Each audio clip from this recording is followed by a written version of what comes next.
Welcome back to We Talk Boxing. So this is a pre-fight video in regards to the fight which has happened this weekend between Nathan Gorman versus Fabio Wardley. Now this fight is going ahead, this weekend on the undercard of the main event, which is White versus Franklin. So before I continue with this pre-fight video, as always, please subscribe, like and comment for more boxing related content and help us grow this channel even further.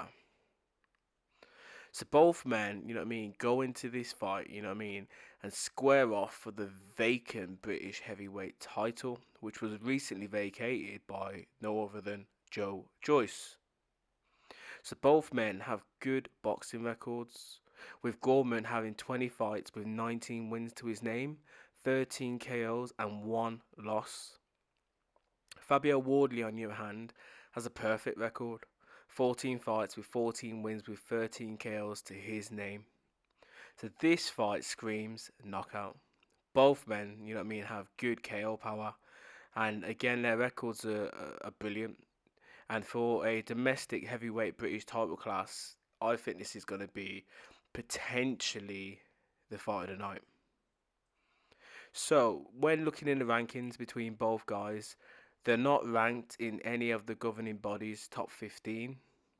But as of August, obviously, 2022, both men, were ranked in the British heavyweight rankings. Wardley was ranked number 8, whilst Gorman was ranked number 9. So you can see how closely matched both guys are. And obviously, the rankings suggest it all really, because when you're kind of considering the guys that are above them in the British rankings, the likes of number 1 Tyson Fury, number 2 Joshua, 3 Joyce, 4 White, 5 Derek Chisora, and 6 Dubois, and 7 Hughie Fury, all the top 7 have a vast amount of experience. Do you know what I mean? They've fought at the higher levels of the game for a long time.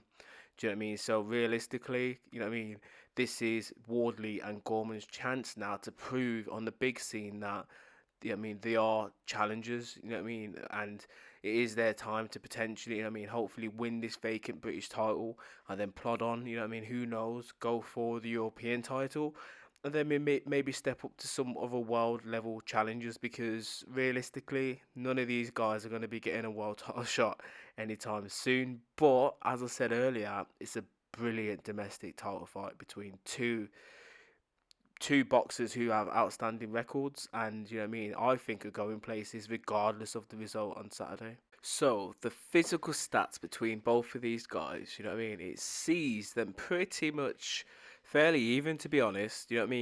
Nathan Gorman is 6'4.5" whilst Wardley is 6'5". Obviously, they're both pretty much similar in age. Gorman is 26, Wardley is 27. Both guys are orthodox. They both pretty much started their pro career. This is, within a year of each other. Gorman 2016, whilst Wardley 2017. Obviously, Gorman's got a fairly big reach. 73 inches. Kind of unsure what Wardley's is, but the biggest difference between both of these guys is the KO power. Do you know what I mean?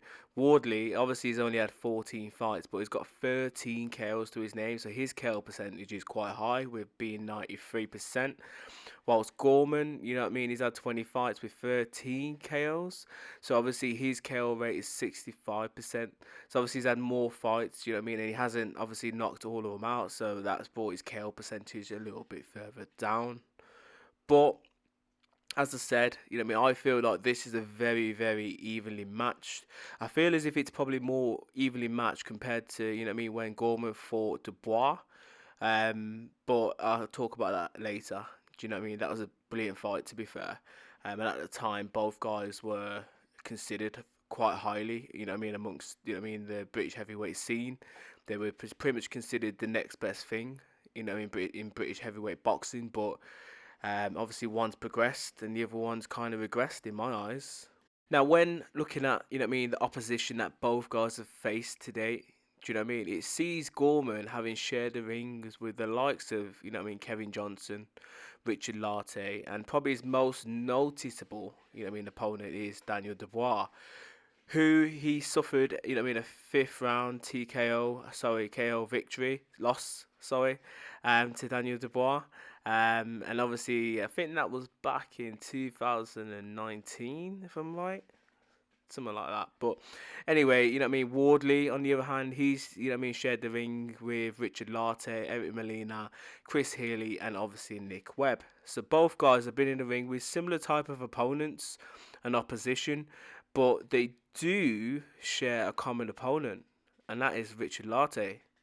Now, Wardley fought, Richard Latte back in, was it February 2020, and he recorded a second round TKO victory, whilst Gorman fought him in the same year, but, in October, and, he recorded a 10th round unanimous decision victory over him. So, in my eyes, obviously, Wardley had the better, he scored the better win over him realistically. But the thing that's quite interesting is that obviously Gorman's only loss that we know, came to Daniel Dubois, and it was in 2017, not 19, and it was a fifth round TKO. But he's been the distance 4 times in his career, whereas Wardley has only been the distance once, and that was in his first fight as a pro, in a fourth rounder. So realistically, when you're looking for stamina wise, or who could potentially go the distance, in my eyes it's gonna be Gorman, because he's been the distance a bit more, a few more times. However, the reason why Wardley hasn't been the distance is because he's been knocking his opponents out. He's been flattening them before it's even got to that point. So that's where it's quite controversial, really, but it's a very closely and evenly matched fight between both guys. So, my honest opinion, on Nathan Gorman is that I'm kind of disappointed, realistically, in where he is in his career. As at the time, as I mentioned earlier, when he fought Daniel Dubois, both guys were pretty much considered the next best thing in British heavyweight boxing.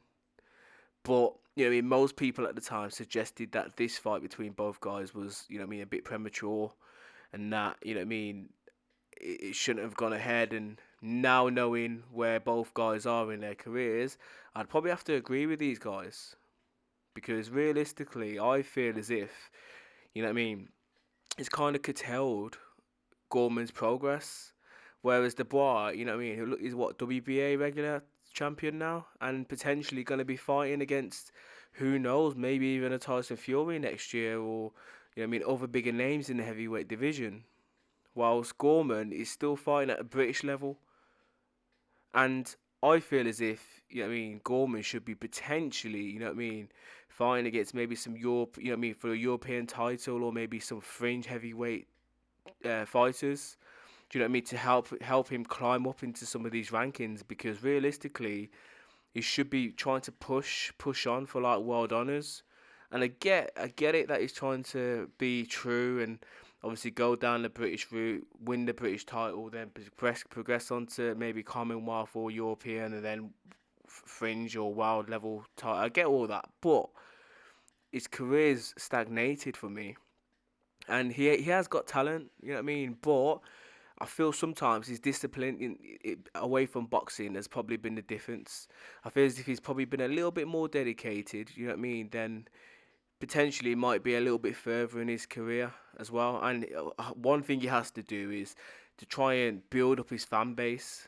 Yeah, I mean, it shouldn't really be hard, because he's got his cousin Tyson Fury as well. You know what I mean? So realistically, he's got a bit of that Fury blood mixing in him at some point. Do you know what I mean? So it shouldn't really be that hard to build up himself as a fighter.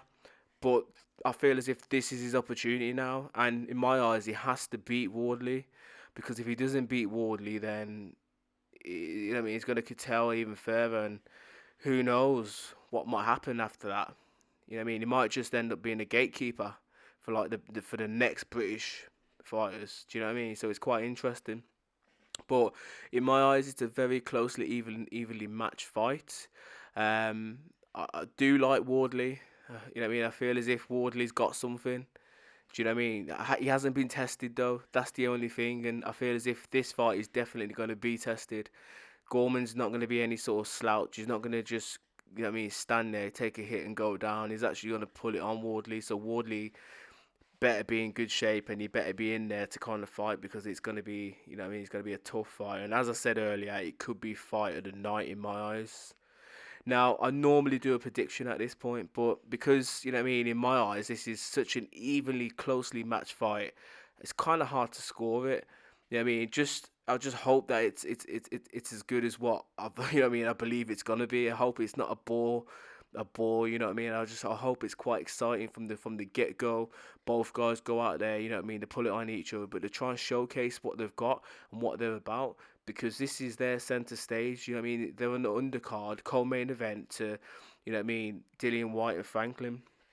Do you know what I mean? So however they perform will determine and depend on what fight they get next. But as I said, I normally do a pre-fight prediction, but I'm not gonna do one. You know what I mean? But anyway, you guys let me know your thoughts about this matchup.